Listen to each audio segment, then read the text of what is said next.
नमस्ते दोस्तों, आप सभी का दिव्या भक्ति ज्ञान में बहुत बहुत स्वागत है। सबसे पहले तो आप सबको हरितालिका तीज की बहुत बहुत बधाई। आइए आज के इस वीडियो में हम हरितालिका तीज व्रत के व्रत कथा एवं पूजा विधि के बारे में जानें। हरितालिका तीज व्रत प्रत्येक भाद्रपद माह के शुक्ल पक्ष की तृतीया तिथि को रखा जाता है। इस व्रत को सुहागिन महिलाएं सहित कुंवारी लड़कियां भी करती हैं। धार्मिक मान्यता के अनुसार सुहागिन महिलाएं जहां इस व्रत को पति की लंबी आयु और पति के सौभाग्य की प्राप्ति के लिए करती हैं, वहीं कुंवारी महिलाओं को इस व्रत के पुण्य फल से अच्छी जीवन साथी की प्राप्ति होती है।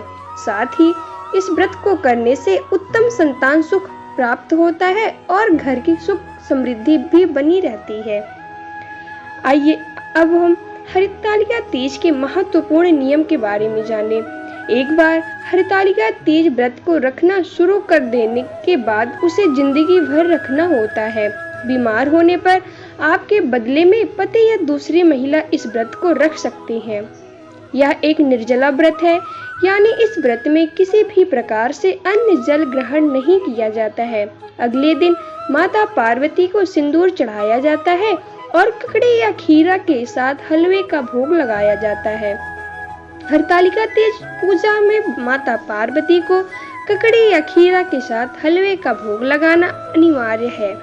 हरितालिका तीज पूजन प्रदोष काल यानी शाम के समय, सूर्य के डूबने के समय और रात होने से पहले किया जाता है। महिलाओं को रात भर जगराता कर भजन कीर्तन करना चाहिए और जाकर मिट्टी के बनाए शिवलिंग के प्रहर अनुसार पूजा करनी चाहिए। अगले दिन मां पार्वती की पूजा आरती के व्रत का पारणा ककड़ी या खीरा से किया जाता है। व्रत के दौरान हरितालिका तीज व्रत कथा सुनना जरूरी है, अन्यथा व्रत अधूरा माना जाता है। हरितालिका तीज की पूजा और उपवास का संकल्प लेकर व्रत को शुरू करना चाहिए। व्रत के दिन मेहंदी सहित 16 श्रृंगार करना अनिवार्य है। पूजा के लिए शिव पार्वती और भगवान गणेश की मिट्टी की प्रतिमा हाथों से बनाकर पूजा करते हैं। अगले दिन सुबह इन्हें विधिवत विसर्जित करने के बाद पारण ही किया जाता है।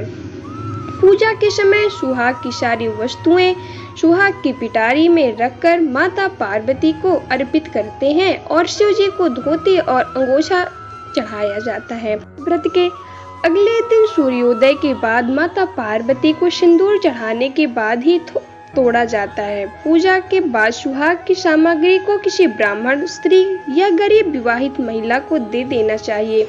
इस व्रत से व्रत का पूर्ण फल बढ़ जाता है। इन सब के अलावा हरितालिका तीज के दिन काला कपड़ा धारण करने से बचें। व्रत के दिन सोना नहीं चाहिए, अन्यथा व्रत भंग हो जाता है। आइए अब हम हरितालिका तीज के व्रत को जानें।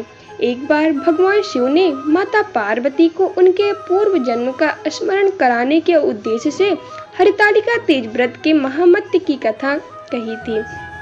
भगवान शंकर ने पार्वती जी से कहा, एक बार जब तुमने हिमालय पर्वत पर जाकर गंगा के किनारे मुझे पति रूप में प्राप्त करने के लिए कठिन तपस्या की थी, उसी घोर तपस्या के समय नारद जी हिमालय के पास गए। विष्णु भगवान आपकी कन्या के साथ विवाह करना चाहते हैं, इस कार्य के लिए मुझे भेजा है। नारद जी, इस बनावटी बात को तुम्हारे पिता ने स्वीकार कर लिया। तत्पश्चात नारद जी विष्णु के पास गए और कहा कि आपका विवाह हिमालय ने पार्वती के साथ करने का निश्चय कर लिया है, आपकी इसकी स्वीकृति दें। नारद जी ने के जाने के पश्चात पिता हिमालय ने तुम्हारा विवाह भगवान विष्णु के साथ तय कर दिया है। यह जानकर तुम्हें अत्यंत दुख हुआ और तुम जोर जोर से विलाप करने लगी। एक सखी के विलाप का कारण पूछने पर तुमने सारा वृत्तांत कह सुनाया और मैं भगवान शंकर के साथ विवाह करने के लिए कठिन तपस्या प्रारंभ कर रही हूँ। उधर हमारे पिता भगवान विष्णु के साथ संबंध तय करना चाहते हैं।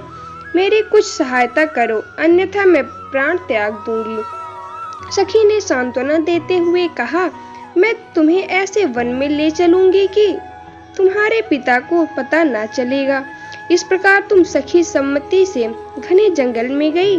तुम्हारे पिता हिमालय ने घर में इधर उधर खोजने पर जब तुम्हें न पाया तो बहुत चिंतित हुए, क्योंकि नारद से विष्णु के साथ विवाह करने की बात तो वो मान गए थे। वचन भंग की चिंता ने उन्हें मूर्छित कर दिया। तब यह तथ्य जानकर तुम्हारी खोज में लग गए। इधर सखी सहित तुम सरिता किनारे एक गुफा में मेरे नाम की तपस्या कर रही थी। भाद्रपद मास के शुक्ल पक्ष की तृतीया तिथि का उपवास रखकर तुमने शिवलिंग पूजन पर रात्रि जागरण भी किया। इससे मुझे तुरंत तुम्हारे पूजा स्थल पर आना पड़ा। तुम्हारी मांग में और इच्छा के अनुसार तुम्हें अर्धांगिनी रूप में स्वीकार करना पड़ा। प्रातः बेला में जब तुम पूजन सामग्री नदी में छोड़ रही थी तो उसी समय हिमालय राज उस स्थान पर पहुंच गए। वे तुम दोनों को देखकर पूछने लगे कि बेटी तुम यहाँ कैसे आ गई। तब तुमने विष्णु विवाह वाली कथा सुना दी। यह सुनकर वे तुम्हें लेकर घर आए और शास्त्र विधि से तुम्हारा विवाह मेरे साथ कर दिया। उस दिन जो भी स्त्री इस व्रत को परम श्रद्धा से करेगी उसे तुम्हारे समान ही अचल सुहाग मिलेगा। आइए अब हम हरतालिका तीज व्रत के लाभ के बारे में जानें। हरतालिका तीज का व्रत भाद्रपद शुक्ल तृतीया तिथि को शिव और पार्वती के पुनर्मिलन के उपलक्ष्य में मनाया जाता है। ऐसी मान्यता है कि मां पार्वती ने 107 जन्म लिए थे कल्याणकारी और भगवान शिव को पति के रूप में पाने के लिए। अंततः मां पार्वती को कठोर तप के कारण उनके 108वें जन्म में भोले बाबा ने पार्वती जी को अपनी अर्धांगिनी के रूप में स्वीकार किया था। हरतालिका तीज का व्रत को करने से मां पार्वती प्रसन्न होकर पतियों की लंबी उम्र का आशीर्वाद देती हैं। आइए अब हम हरतालिका तीज के सामग्री एवं पूजा विधि के बारे में जानते हैं।